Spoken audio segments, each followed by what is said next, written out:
आज उत्कर्ष की अवस्था में या रसातल में 15 बच्चों का जलकर राख हो जाना, प्रेमी के साथ मिलकर पति को मौत देना, नीट की परीक्षा में 15 साल के बच्चे की भावनात्मक स्थिति के साथ क्रूरता, देश की 2 घटनाओं ने पूरे देश की आत्मा को हिलाकर रख दिया है। समाज में जब कुछ घटना घटित होती है तो उसका प्रत्यक्ष या अप्रत्यक्ष प्रभाव पूरे समाज पर पड़ता है। बीते 2 दिनों की घटना ने गहरा सवाल छोड़ दिया है कि क्या सामाजिक व्यवस्था और विवाह संस्था विश्वास के योग्य रह गया है। आज के समय में जो क्रूरता से मारा जा रहा है वे केवल और केवल मासूम है। लखनऊ में कोचिंग सेंटर में बच्चों का जलकर राख हो जाना, एक रोटी जल जाती है तो एक गृहिणी हड़बड़ा जाती है, परेशान हो जाती है, तकलीफ में आ जाती है, और जहां पढ़ने भेजा गया वहां उनके बच्चे जलकर राख हो गए। इससे भी अधिक दर्द की बात यह है कि सरकार को कोई फर्क नहीं पड़ेगा क्योंकि समाज खोखला हो चुका है। सच्चाई से अगर बात की जाए तो भारतीय समाज में वह पुरानी तासीर नहीं रह गई जो भारत को विश्व में अद्वितीय बनाने की क्षमता रखती थी। बचपन में महज 5-6 साल की उम्र में मोहल्ले के 10 घरों में से किसी एक घर में टीवी हुआ करता था, खबर चलती थी, समाज में बातें हुआ करती थी और ना समझने वाली उम्र में यह एहसास होता था कि कुछ बड़ी घटना घटित हुई है। इस उम्र में देश क्या होता है पता नहीं था, लेकिन लोगों के हाव भाव से पता चल जाता था कि देश कुछ होता है व्यापक स्तर पर। घटना दिल्ली में होती थी और चूल्हे पर असर दूसरे राज्य के गांव और शहर में दिखते थे। आज 15 बच्चे देश में जलकर मर चुके हैं, लेकिन समाज में हाल यह है जैसे कुछ हुआ ही ना हो। समाज में लोगों को पता तक नहीं है क्योंकि हर हाथ में मोबाइल है और हर किसी को मोबाइल की आदत पड़ चुकी है। उसके मोबाइल में सोशल मीडिया पर वही चीजें आएंगी जो वह हर रोज देखता है। उसने अपनी एक दुनिया बना ली है और इसी दुनिया में जीता चला जाता है, जिसने समाज की मानसिकता को विकलांग बनाकर रख दिया है। लोग जब आपस में बात ही नहीं करेंगे तो संवेदनशीलता पैदा कैसे होगी। आज लोग खबर जानते भी हैं तो दुख हुआ, बहुत दुखद है कहकर कुछ देर में खाना खाने चले जाते हैं। पहले का समाज ऐसा नहीं था। लोग घटना से इस हद तक आहत होते थे कि निवाला उतरना मुश्किल लगता था। दैनिक काम करते हुए सारे दिन चर्चा उस घटना की होती थी। लोगों का दुख जाहिर होता था। सबसे बेहद दर्द की बात यह है कि देश के 15 बच्चे जलकर मर चुके हैं और भारतीय समाज चैन की नींद सो गया। यह देश उन्नति में नहीं रसातल में जा रहा है। आधुनिकता और भौतिकता के नाम पर संवेदनहीनता की चरम सीमा को पार कर रहा है। भारत में विवाह संस्था पर काफी भरोसा होता था।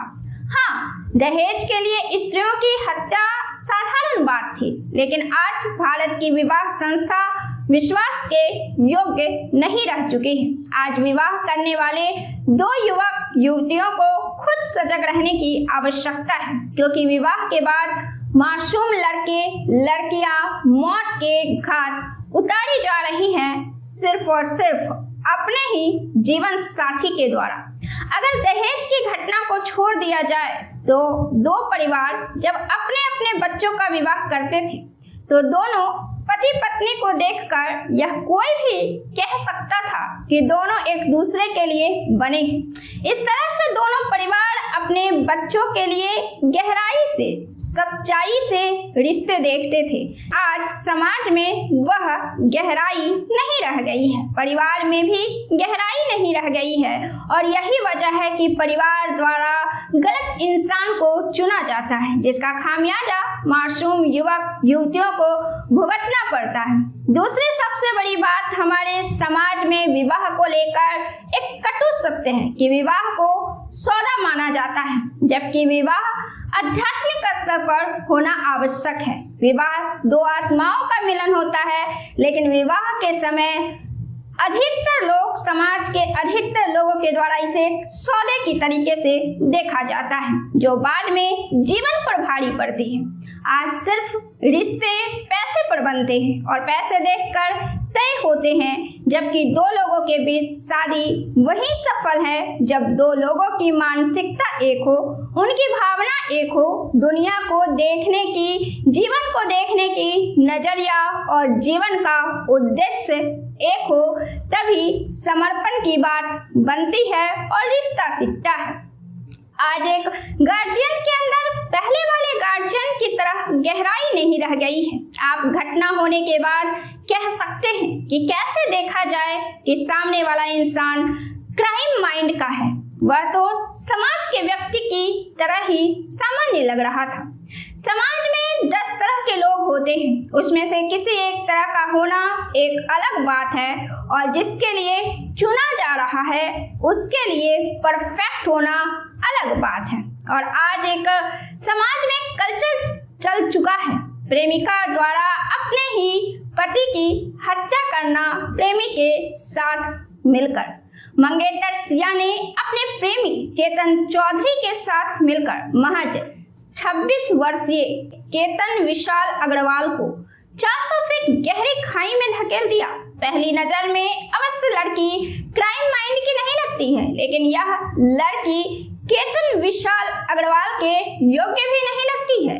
लड़की की मासूमियत के आगे उसका असली चेहरा छिप जाता है, लेकिन उसके व्यवहार और उसके रहन सहन बहुत कुछ बता देते हैं। चावल कच्चा है या पका एक दाने से पता चलता है। इस घटना में केतन अग्रवाल बहुत ही मासूम लड़का है, बहुत प्यार करने वाला, शिद्दत से चाहने वाला, सादगी में जीने वाला, और इससे भी बड़ी बात कि वह 26 सालों में दुनिया के छल कपट से अनजान है, जबकि लड़की सीधे इस लड़के के विपरीत है।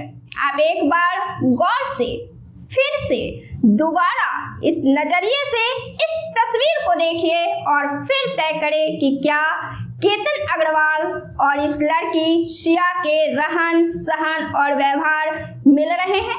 बेशक सिया जेल जाएगी, उसे सजा मिलेगी, लेकिन सत्य यह है कि केतन अग्रवाल वापस नहीं आएगा। एक मासूम सा लड़का अपनी जिंदगी से हाथ धो बैठा, इस वजह से कि उसने दुनिया नहीं देखी थी, इस वजह से कि उसने अपने परिवार पर भरोसा किया, अपने माता पिता पर भरोसा किया, उसने अपने मंगेतर पर भरोसा किया। पहले लोग बेटी देने में डरते थे और अब हालात यह हो गए हैं कि बहू लाने में डरते हैं। इस डर से युवा पीढ़ी शादी नहीं करना चाहता है। पहले परिवार के लोग दो युवक युवतियों की अच्छे से चयन करते थे, केवल पैसों के आधार पर नहीं, बल्कि अपने बच्चे के मानसिक स्थिति, उनकी भावनात्मक स्थिति, उनकी वैचारिक स्थिति, उनकी पसंद नापसंद को देखते हुए फिर उनकी गृहस्थी बसाने में सहयोग करते थे। आज के माता पिता तो यही नहीं जानते कि उनके खुद के बच्चे की भावनात्मक और वैचारिक स्थिति क्या है। इसकी वजह यह है कि परिवार, समाज और लोग आधुनिकता और मनोरंजन और मोबाइल में इतना डूब रहे हैं कि जीवन को लेकर उनके अंदर की गंभीरता समाप्त हो रही है, जिस वजह से वे सही चयन नहीं कर पा रहे हैं। और इस तरह की 2-4 घटनाएं पूरी युवा पीढ़ी में खौफ बनकर उनकी आत्मा में इस तरह जड़ जमा चुका है कि किसी के निकालते नहीं निकलता है। इसके साथ ही आपस का गृहस्थ जीवन भी कमजोर पड़ चुका है। यही वजह है कि आज शादियां अधिक उम्र में हो रही हैं, लेकिन फिर भी नहीं टिक पा रही हैं, क्योंकि भारत का समाज कुछ अच्छा सीखने की बजाय आधुनिकता की होड़ में दौड़ रहा है, रील्स में समय बर्बाद कर रहा है। लोग खुद को नहीं समझ पा रहे हैं, दूसरों को क्या समझेंगे।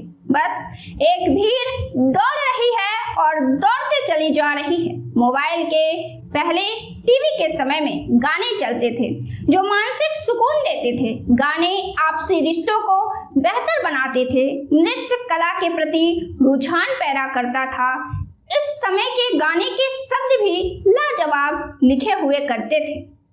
आज गाने भी अच्छे नहीं लिखा पाते हैं, पुराने गाने की रिमिक्स बनती है। ये सारी बातें इस बात का परिचायक है कि समाज उन्नति करने के बजाय रसातल में जा रहा है। बिहार के आरा से भरत सिंह की मौत ने बिहार की प्रशासनिक व्यवस्था पर सवाल खड़ा किया। बिहार पुलिस की संवेदनशीलता पर प्रहार किया। नीट परीक्षा में महज 15 साल की लड़की को 2 मिनट देर होने की वजह से परीक्षा देने नहीं दिया गया। उनके पिता काफी गरीब मजदूर वर्ग के मालूम पड़ रहे थे। उनको हार्ट अटैक आ गया। बच्ची का रो रो कर बुरा हाल हो गया। आज अमीरों का पुलिदा निकल जाता है अपने बच्चों को पढ़ाने में और उनकी जरूरतों को पूरा करने में। एक गरीब पिता किस तरह अपनी बेटी को नीट की तैयारी करवाता है, यह कल्पना आप सहज कर सकते हैं। अगर आप एक छात्र हैं, अगर आप एक जिम्मेदार पिता हैं, अगर आप एक मजदूर हैं या फिर आप एक संवेदनशील इंसान हैं जो घटनाओं को समझने की संवेदना रखता है। इस घटना के पहले पटना में रेलगाड़ी के देर होने से लाखों बच्चे परीक्षा देने नहीं पहुंच सके थे। क्या यहाँ देश का कानून काम नहीं करता है? देश कानून से चलता है, यह सही है, लेकिन जिस किताब में कानून का ज्ञान दिया रहता है उसी किताब में यह भी बताया रहता है कि निर्णय मानवीय पहलू को देखकर और परिस्थितियों को देखकर लिया जाए। लेकिन इस पूरे घटना ने सरकार और सरकार के अधिकारियों और उनकी व्यवस्था पर सवाल खड़ा किया है। और दुख की बात है कि यह घटनाएं संवेदनशीलता पर आधारित है, ना कि किसी तरह की कमी पर। देश मजबूत करने के दावे करने वाली सरकार अपने ही अधिकारियों की संवेदनहीनता पर खामोश रह जाती है। यह कैसा भारत तैयार हो रहा है? 14 साल की मासूम सी लड़की के दिमाग पर जो असर पड़ेगा वही असर संभव है कि समाज के लिए हानिकारक रूप भी ले सकता है। यह उस मासूम से बच्चे के साथ एक हादसा है जिस हादसे से निकलने में शायद उसे कितनी चीजों से जूझना पड़े। समाज की एक कड़ी कमजोर होने से पूरे समाज पर प्रभाव पड़ता है, उसकी क्षति पूरे समाज को झेलनी पड़ती है। और आज की सामाजिक स्थिति मजबूत होने के बजाय कमजोर हो रही है। घटनाएं जो पहले देश व्यापी बनती थी उस पर बहस होते थे, समाज में चिंतन का दौर चलता था, सरकार पर दबाव बनता था, लेकिन आज घटनाएं या मुद्दा वह प्रभाव पैदा नहीं करती जो कि होनी चाहिए। रील्स की भांति घटनाएं हो गई हैं, एक आती है, दूसरी जाती है, दूसरी जाती है, तीसरी आती है। आज बड़ी से बड़ी घटनाएं हो जाती हैं। लोग सोशल मीडिया पर दुख व्यक्त कर देते हैं, मोबाइल रखते हैं और खाना भरपेट खा लेते हैं, क्योंकि समाज की संवेदनशीलता खत्म हो चुकी है। जो मुद्दे देशव्यापी होकर परिवर्तन लाने चाहिए वह महज थोड़े से शोरगुल से सिमट कर रह जाती है। आप इस तमाम विषयों पर क्या राय रखते हैं? कमेंट में अपना जवाब जरूर दें। धन्यवाद।